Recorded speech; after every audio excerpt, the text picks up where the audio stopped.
Let me start with a simple question. Do you want the good news or the bad news first?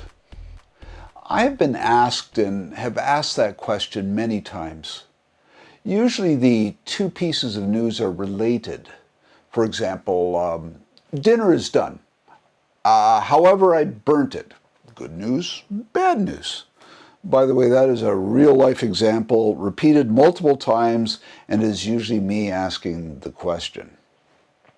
Some people want the bad news first. They want to get it over with. They think that hearing the good news second will help to overcome the bad news.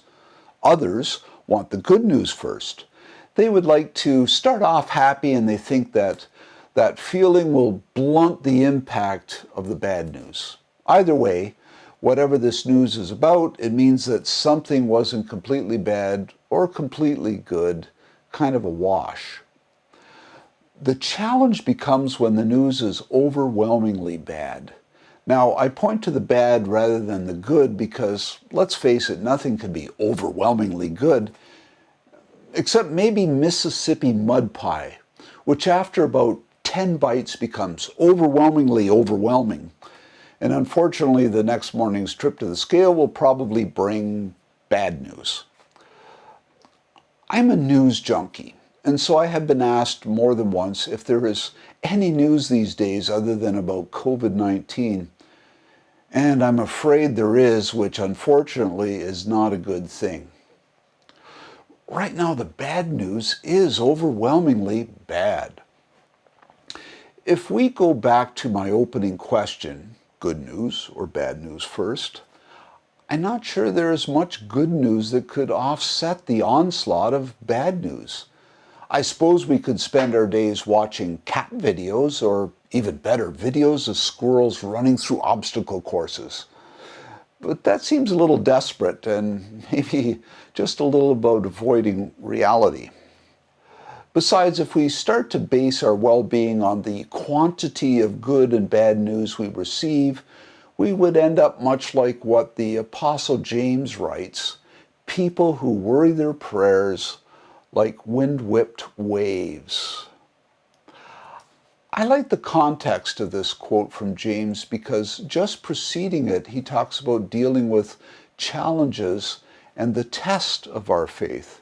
He writes, "Consider it a sheer gift, friends, when tests and challenges come at you from all sides."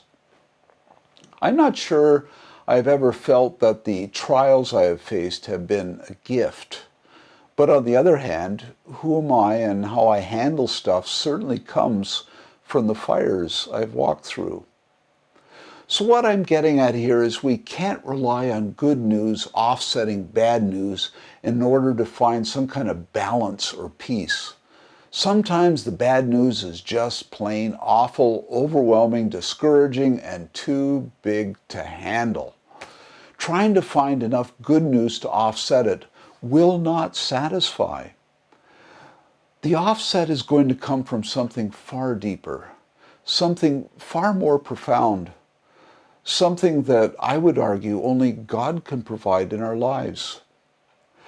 There is an important key to dealing with being overwhelmed by bad news, and it is found in the book of Isaiah. He says, "But they that wait upon the Lord shall renew their strength. They shall mount up with wings like eagles. They shall run and not be weary. They shall walk and not faint." This is a familiar verse, but not always fully understood. The key is found in the word translated wait. The Hebrew word has a range of meaning. Part of that meaning is to wait, or hope for, or expect. But the root meaning of the word is to be bound together, to be intertwined. So a better way to think about this verse is found in the idea that they who intertwine themselves with God will renew their strength. This is key to dealing with the adversity of a constant stream of bad news. Turn to God and intertwine your life with Him. So yeah, go ahead and look for good news. That is certainly healthier than burying yourself in doom and gloom. But if you're going to find peace in the midst of this onslaught, then look for something deeper than a cat video or the latest baby zoo animal birth. Take care.